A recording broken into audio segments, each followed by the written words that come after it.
let's roll. Some sincere Toadians starting out. Dave Knowles is a force of nature. I think that if you were talking about probably the best networkers, you probably got 2 or 3 of them in this room right now with Bill Whipple and Dave, and probably somebody I'm overlooking. But the value of networking, if you don't understand it, your business is going down the tubes.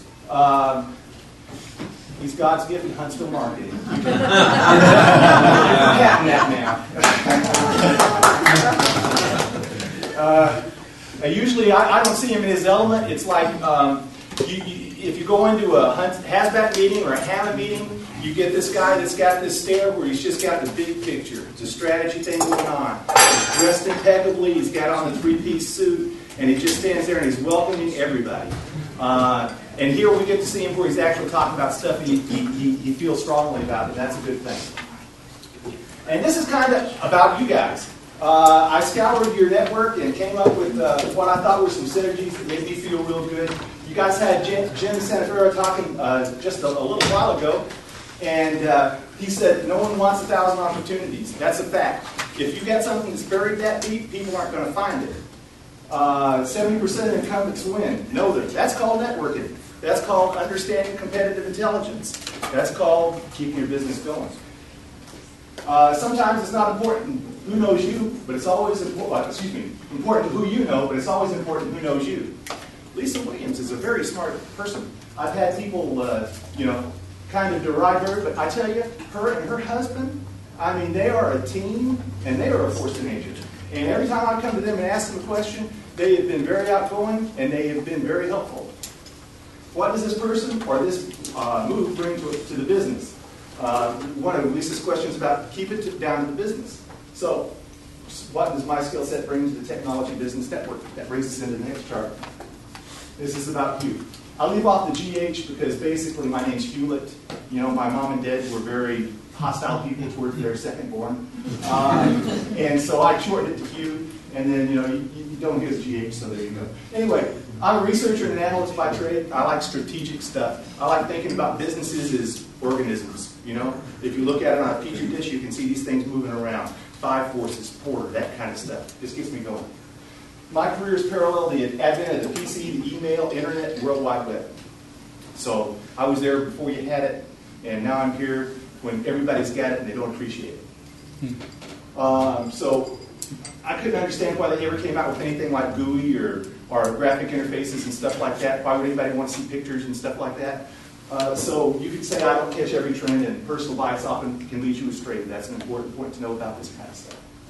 My commute to work is 15 seconds, and my workday starts at 04:30 with 14,000 news articles. And of course, I watch Morning Joe, and then way too early before that, which leads to the next chart. Mika, Joe, and trends. We're getting into the trend stuff here now. These are the quotes from Morning Joe. I don't know if you guys know about Morning Joe. It's over on MSNBC, probably while you guys are getting dressed and getting out the door. It's Joe Scarborough holding off the entire Democrat world. And he does a pretty good job usually. But they have these things that they go back and forth about, and something goes from a rumor to a fact very quickly. And somewhere in between there, it's a trend. And just because it's a fact doesn't mean it's true. It says Romney can't get above 25. Well, he's got over 25% now. GOP usually gives it to the guy that lost last time. Well, they usually do. Newt has a self-immolation gene. I like that one. America always prepares to fight the last war. Yeah, that's why we got M16s out in the desert right now. And if you want to understand what a trend is, you're talking about putative, overtime, and tendency are always words that they use. Basically, it's an understanding of something that's obvious and is seen to have repetition, and it's pulled together into something that you think of as a tendency. Basically, it's greater than a swag, and it's more an observation and can be substantiated and hopefully extrapolated from. You guys ever been around a campfire and you hear something out of sight, and you don't know what it is? First thing that runs through your mind is, what's that sound? That's what, since man began, people have been wondering about, the unknown. And that's why we have the thing called trends. We try to understand how things happened before and then move into something else. Wisdom comes from good judgment comes from experience, and experience comes from bad judgment. I live that. Excuse me, can I stop right here because I was remiss. Our wonderful waitress is coming around. You should circle the entree that you wish to have. Put it with your booklet. She'll take it from you and we'll get her lunch eventually. And payment should be cash or credit card. Include that into the package. I do apologize. Oh, not a problem. Great Gretzky, they quote him a lot when it comes to trending. They say he goes to where the ball's going, where the puck's going, and that made him great at what he did. There's some value relative to that, but you got to understand that's not the case of what we do when it comes to trending or trying to extrapolate relative to businesses. Gretzky had a two-dimensional process he was working, a hockey floor. He knew where the puck was going.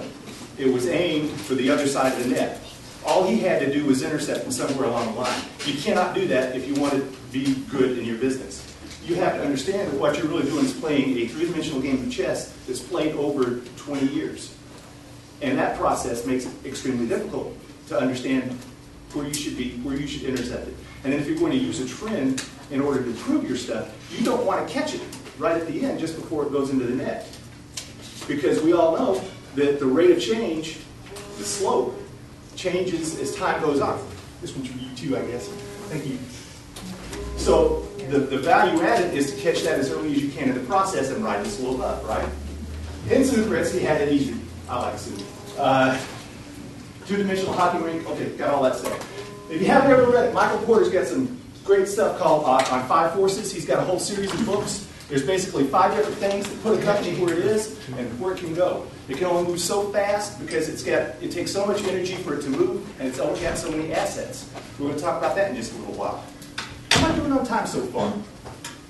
Good. Examples of tech trend progression. We don't want to be able to sense motion. Ideally, we want to direct it, and we want to be able to understand the magnitude of it. All the things that are necessary for a vector, if you guys remember your algebra. Rabbit ears went to cable TV, went to Hulu, went to Roku. Where's it going next? Yeah, it's great. You get rid of cable with that thing. Bookstores went to Amazon, went to Kindle. It's going someplace. The Pony Express went to telegraph service, went to postal service, went to telephone, went to email. Now people don't even use email anymore. I mean, you know, if you're not using LinkedIn or Facebook and stuff like that, and you can't say it in 140 characters, you're lost. So basically, people gravitate towards fast, easy, and tech. It's why kids are so annoying but valuable when it comes to resetting the DDR.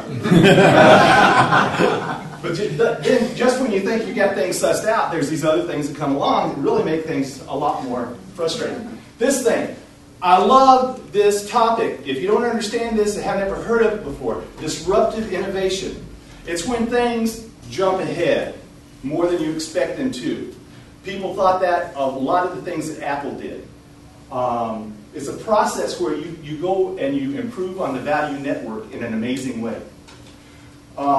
If you haven't, there's a book out there called Innovator's Dilemma by Clayton Christensen. It's a good book. I even got through it. It's basically saying something more clever than the long-standing model is out there, and somebody's going to find it. And when you do that, it's cool. Okay, well, you might think about innovative things like that, and think about the presidential ready room. It wasn't that long ago, in my lifetime, when they set up the red phone, where Russia could talk to us and we could talk to them. And since then, it's gotten a lot more involved. They have these things called whisper walls, which you get close to them, and you can't hear somebody 3 feet away. It's sound deadening. They got other walls that are knowledge walls that, I mean, not only put up pictures and stuff like that, they interact with desk-sized PCs that you can slide stuff across and it climbs up the wall, like on NCIS and stuff like that.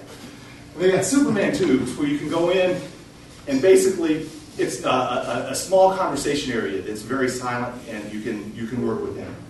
And then they've got video conferencing and all of this. And that sounds like it might be video, some kind of disruptive innovation. And point of fact, it's not. In 1861, Lincoln set up a high-tech situation room to cover the Civil War battles. Lincoln. He did it with telegraphs. He took the first telegraph, pulled it into town. He had an office that was set up right across from the White House, and he spent most of his time over there. He actively overrode his generals in the field in real time. He was able to find out what was going on and change how things were going on the battlefield instantaneously. And he poured over his T-mails well into the night. That'd be like telegraphs. And I wonder what Mary was thinking when he was up all night, doing his T-mails and stuff like that. I don't know what my wife thinks I'm doing when I'm reading emails.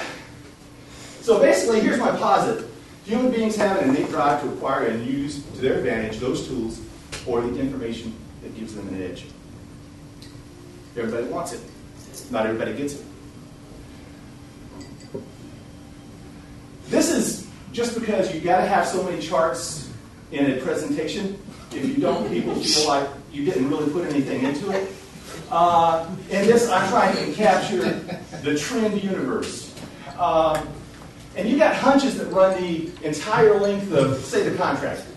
And they can be just as wild on the end when everything's known as they are at the beginning. Testify. And you got swag, speculation, gut feelings, intuition. But basically, this is the true path of things.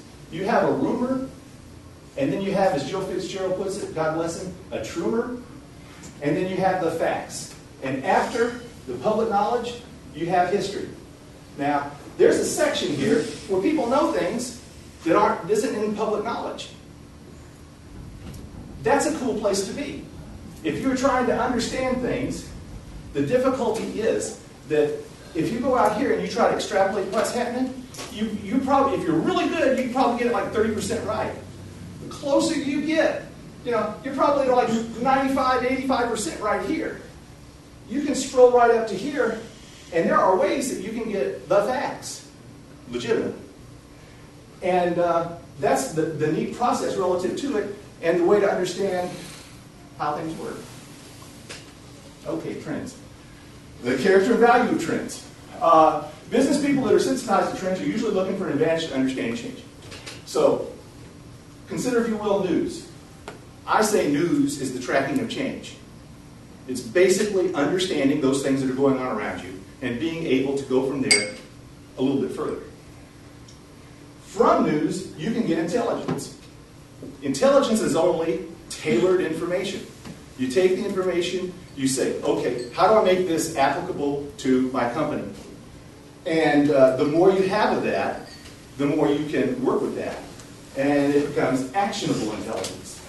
And from intelligence, if you are a good steward of intelligence, you come up with strategy, options, and opportunities. And if you're really good with opportunities, you get profitability. The whole thing with this dynamic is that news is tactical, trends are strategic. Intel is usually good only once, but the right trend can be your moneymaker forever. I mean, you hook on to something about a penny stock, or certain contracts, or what a certain contracting officer really likes it in a contract. It may not be exactly what's said. I mean, if you look at the Jeep contracts during World War II, the Jeep won a few of them, but the guys that says, no, you guys need something a little more powerful than 75 horsepower, and they came up with a 100 horsepower one, and they ruled the day. It's a lot knowing what the customer really wants. That's all part of this whole process. The inherent danger of this thing is that being able to anticipate a solid this is not my domain, okay? A rock solid market change doesn't mean that you're going to make a profit from it. You have to be positioned well. You have to have the assets. The things I'm talking about, the 5 forces that make a company be able to move. You have to have that money. You have to have the will to do it. You have to have the employees. You have to have this whole process in place. You have to have the right partners. Most of the things these days are not go-it-alone kind of things. And then there's probably about 15 other things, including luck. And you also have to be able to pull the trigger on it. You have to be able to weather the loss, because nobody's got a P-win of 100. If you're doing it right, you probably got one of about 70, if you're playing it conservative right now. Notwithstanding, I prefer the following exemplar. I write better than I talk. Guns and butter, sort of. I submit to you that there's a 15-year cycle within Huntsville. Dave wanted me to put down some concrete stuff here. And if you look at it, there was a peak a while back for ISS, shuttle, space stuff. You can define it a lot better after it's happened. You can just kind of talk about it in the future. It's spacey stuff.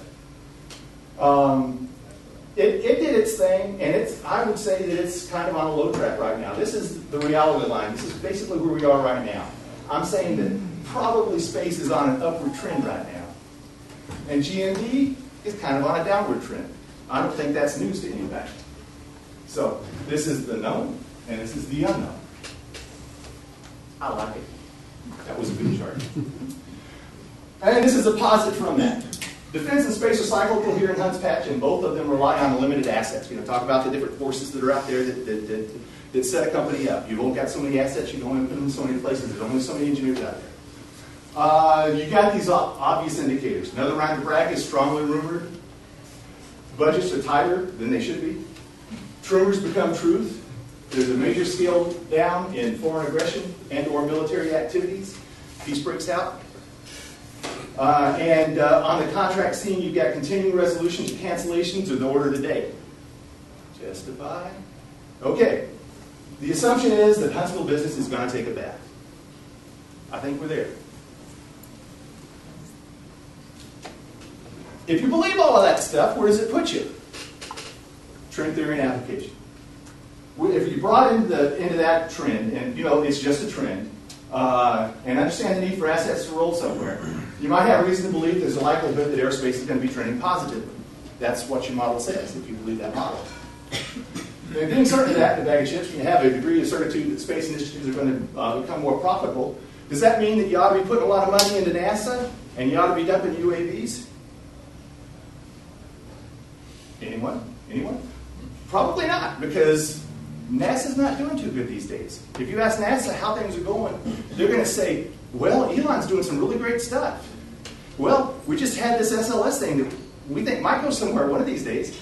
And at the same time, UAVs, I mean, they're the thing that's blowing everything away right now. That's where the smart money is. So even if you understand the trend, it doesn't necessarily mean that you can extrapolate accurately every time.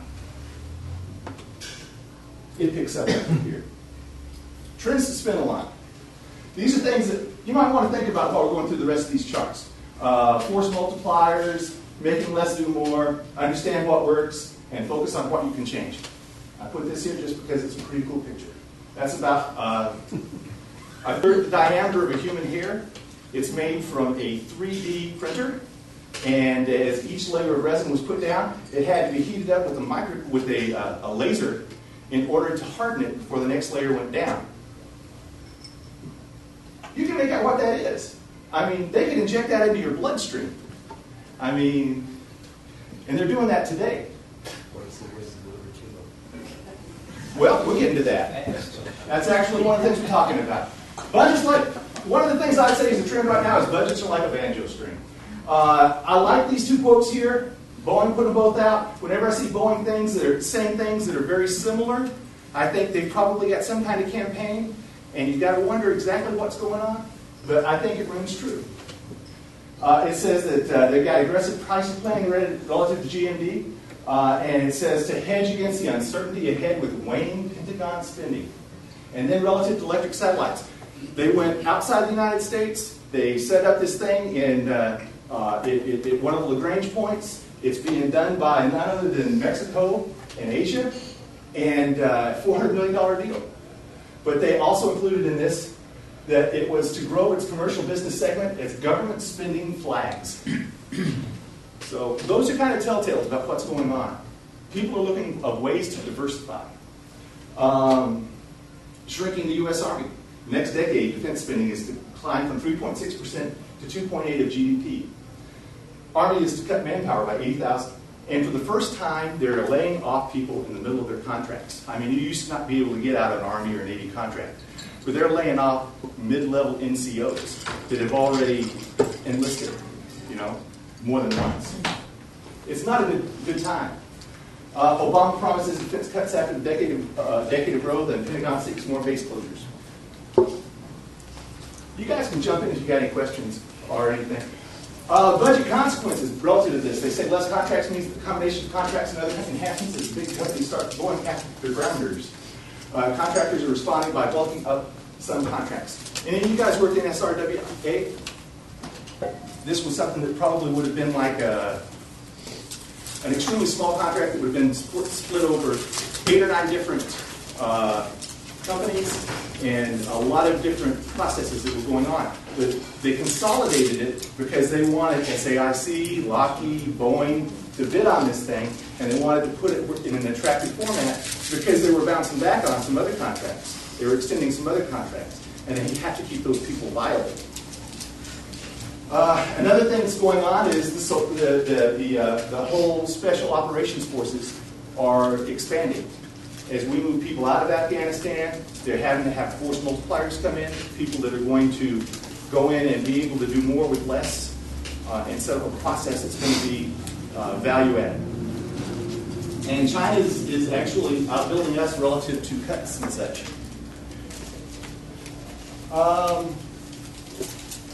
This was something I thought was of value. Past, proven, improved. Taking things that were used in the past and then reformulating them to be used again. And these things, I think, would be relevant if a guy was bidding on a contract and he had a way of doing that using commercial off-the-shelf stuff. It would be value-added relative to spindling that up within a contract is something to talk about. The X-37, which was a real small spaceship that had been sitting around for a long time and hadn't been doing too much, they got it up in low Earth orbit now. It's just broken all the records. It's been up there for over a year. And all we really can tell you about it is that it's really close to some China satellite orbits, and it doesn't look like it's coming down anytime too soon. And there's weapons too good to be replaced. If you guys in the service, if you ever remember the old Ma Deuce, the old 50 caliber machine gun that just kept on going, well, they're taking all of the old ones and they're upgrading them because they know that they work and there's no reason to do anything else with them. So they're making them into one of the more effective weapons that the Army's ever had. Retrofit guidance kits for munitions. You guys remember JDAM and before that, all of the first guided bombs? They're going through the process where they're actually taking that kind of munition, and Israel and other allies are buying off-the-shelf smart features that they can put on their existing bombs. So they can make them every bit as good as ours. The 2.75 smart rockets, remember the old pictures in Vietnam with the UH-1s flying over? They have big pods on the side, and they'd shoot all of these 2.75s, and sometimes they'd hit something, sometimes they wouldn't. Well, they've taken all of those and they've turned them into what's called the Advanced Precision Kill Weapon System. So it's fire and forget on each one. So you fire one, you bank the other way, and you find another target, you put one into it, and you can do that all day long. The Army's tapped Android phones for wearable computers. That's kind of a crossover convergence between commercial and civilian, commercial and government. And the touchpad was kind of an example from the obvious outside. Things that are end of life relative to HP's touchpad. They're actually coming. A lot of people are finding neat ways to gadget hack those. People will buy them brand new, tear them apart, do some cool stuff to it, and make it into something that you can't buy anywhere else. All past, proven, improved. This is something that I think is key, UAVs, and there's a dissonance between UAVs. If I get tired, I start talking in wordy terms. UAVs and F-35s. Nobody would consider that to be a likelihood, but the process is that the F-35 has had several cost overruns, and people are exploring ways to reduce the number of F-35s they've ordered, and actually our Navy wants to do away with 1 or 2 F-35s and be able to buy a whole SCAD of the X-47Bs. Canadians want to do the same thing, maybe. And an interesting term relative to this whole thing is almost 1 in 3 U.S. warplanes is a robot. The F-35 may be the last piloted plane that we do. Drone pilots. The Air Force will train more train more drone pilots than they will train fighter and bombers combined this year. And Revenge of the Robotic Nerds. Roboticists can now write their own ticket. You know, used to be you wanted to be an engineer when you grew up or a doctor. The cool thing right now is being a roboticist, somebody that understands robotics. And kind of a levity point, they had a thing that happened for about 2 days called a taco copter that was out there that people were talking about. It was basically this guy over in San Francisco. He set up this cool website. He basically said, hey, we're going to have it where we're going to be able to deliver tacos by UAVs. You know, you take your Android phone, you punch in your coordinates, you give us your order, and 15 minutes later, it arrives at your front doorstep. Don't touch the robot. It'll automatically unload your stuff on the lawn and then take off. And people were loving it. And they said, you know, in certain areas, try our lobster tacos. And they had the whole list of things. It was a pretty intricate little gist they had. But, so there you go. Aerospace, 50% more satellites will be launched in the decade ahead than there are right now. FAA predicts that the space tourism will be $1 billion industry by 2022, and NASA is exploring ways to clean up space debris. Space debris for about 5 or 6 days there, that was the only thing you could hear about out there on the news. Because right now we've got so much stuff out there that is danger. I mean, about once every 2 weeks, astronauts have to go into their safe place just because something gets too close to them. And if somebody comes up with a way of capturing that stuff, they're going to make a lot of money. Especially that Chinese waste debris up there. Is that it? The Chinese waste debris? To be able to extract all that Chinese debris up there. Well, get it out of the way. You know, they do That's say just about everything, isn't it? One of the cool things that they're talking about right now with this robotic stuff that they're doing, 3 minutes! Yeah. I'm only halfway through. Yeah, robots. If we get to where we can refuel satellites, somebody's going to make a bucket load of money off of that. Crowdsourcing. I love this stuff. You guys may have remember the DARPA Red Balloon Challenge they had a while back. They says DARPA comes up with this idea. We're going to see how smart our guys are. We're going to put like 20 balloons all over the United States and determine if somebody can find them. Well, they found them, and the way they did it was they set up a scheme where people were able to send information to each other and use each other's intelligence to come up with that stuff. They took it a step further, and they had a problem with Duku, which was this really intricate virus, and it had a part that was done in a language that nobody understood. And so when DARPA got tired and couldn't do it anymore, and NSA couldn't do it, they put it out on the web. And they said, hey, help us out. There were about 30 or 40 people that jumped on the opportunity, and they solved the whole thing in about 3 days. That's what a lot of people focusing on a problem can do. And then now they're taking that and they're setting up Tag Challenge, which is supposed to do the same thing. Tech. Relative to tech, if you're going to look at it, the trends right now are clouds are coming up over servers. Cloud technology. Tablets are over laptops. Machine-human interface is something that's key. Big questions on how to handle big data. And everybody's interested in cyber technology, cyber weapons, and cyber terrorism. Dynetics just built a new building, and 2 or 3 floors of it are just relative to cyber terrorism. I mean, where their Dynetics goes, the world goes. One step past the magic 8 ball. GIS technology offers new predictive analysis business. They're actually able to go out and find meth labs before they're put up and active by prediction. How a laptop hacked a car, machine-to-machine technology, interesting stuff, read up on it. DNA origami robots target cancer cells. They're able to inject this stuff in, goes to a certain site, and it can kill it.